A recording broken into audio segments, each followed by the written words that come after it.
And as you said, this would have been a phone call away for the president himself or for anyone at the Justice Department. The day it happened, they could have made a phone call to see whether or not there was a wiretap. What's your suspicion about why we haven't found out yet?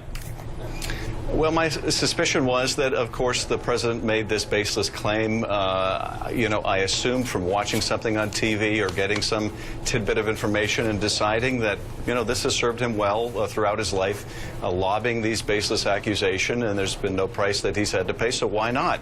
And ever since his staff has run and dodged and tried to hide from whether the president of the United States misled the country on something so fundamental. I mean, after all, he accused his predecessor of being essentially sick.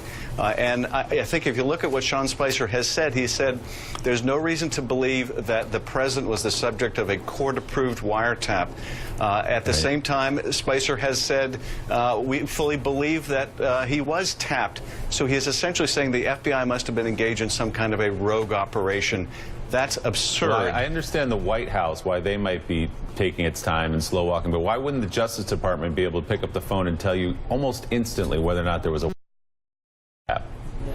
They could, and I don't understand why, if in fact the reporting is correct that the director of the FBI asked the Justice Department to issue a statement saying this is without basis, why that didn't happen. I can only imagine that the Justice Department didn't want to embarrass the president, but that's a poor reason for allowing the president's claim to go unrebutted when he's essentially accusing the department and the Bureau of illegality. So, Congressman, why don't you just hit them with a subpoena? Well, we will if necessary. I don't think that's going to be required because essentially on Monday we'll be able to ask the director this question, and I have to think he's going to answer it. I can't imagine he's going to come into open session and say, I won't answer whether the president was wiretapped by his predecessor.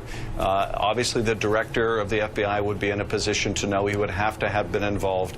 So I imagine that he will have the opportunity to refute that quite directly, and a subpoena won't be necessary. So, David Ignatius.